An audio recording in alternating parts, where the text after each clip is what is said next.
कभी अगर बनना हो तो बाज बनना, लेकिन कभी तोता मत बनना। तोता बोलता तो बहुत है, लेकिन ज़्यादा ऊंचाई तक उड़ नहीं सकता। बाज बोलता बहुत कम है, लेकिन सबसे ऊंचाई पर उड़ता है, और बाकी पंछियों का राजा होता है एक बाज।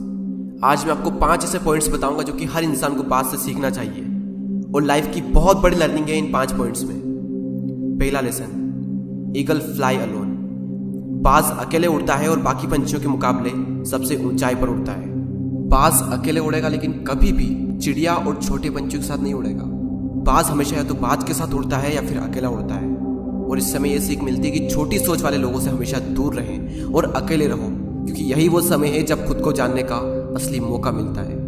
दूसरा लेसन, बाज का विजन बहुत ज्यादा क्लियर होता है और बहुत ज्यादा स्ट्रॉन्ग होता है। बाज अपने शिकार को 5 किलोमीटर दूर से ही देख लेता है, और जब एक बार उसे अपना लक्ष्य दिख जाता है तो उसके बाद चाहे रास्ते में कितनी भी मुश्किलें क्यों ना आए, वो अपने लक्ष्य को हासिल करके ही दम लेता है। इससे भी एक बहुत बड़ी सीख मिलती है कि अपना विजन क्लियर रखो, और उसे हासिल करने में फिर चाहे कितनी भी मुश्किलें क्यों ना आए, पीछे मत हटो उस बाज की तरह। तीसरा लेसन, बाज कभी भी मरे हुए जानवरों को नहीं खाता, वो हमेशा जिंदा शिकार करता है, और इससे हमें यह सीख मिलती है कि जो हमारा पास्ट है वो मर चुका है, तो अपने उन मरे हुए सड़े हुए थॉट्स पर ध्यान मत दो और अपनी आने वाली ताजी फ्रेश जिंदगी पर ध्यान लगाओ।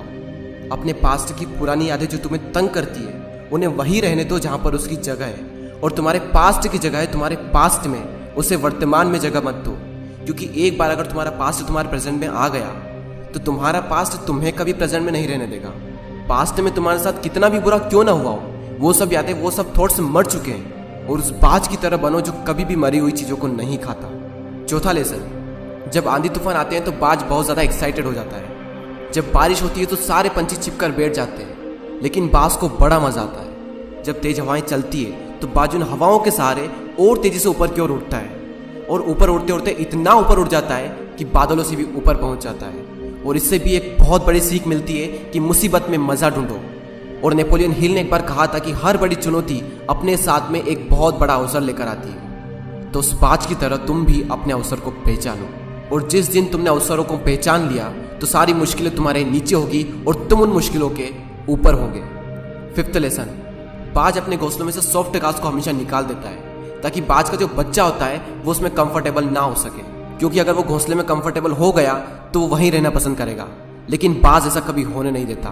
बाज एक पंछी है, और उसे भी ये बात पता है कि there is no growth in comfort zone. लेकिन हम तो इंसान है ना, और इंसान होने के बावजूद भी कई सारे लोग इस बात को समझते ही नहीं। आप जितना ज़्यादा कंफर्ट जोन में रहोगे, आपकी लाइफ आने वाले टाइम में उतनी ही ज़्यादा अनकंफर्टेबल हो जाएगी।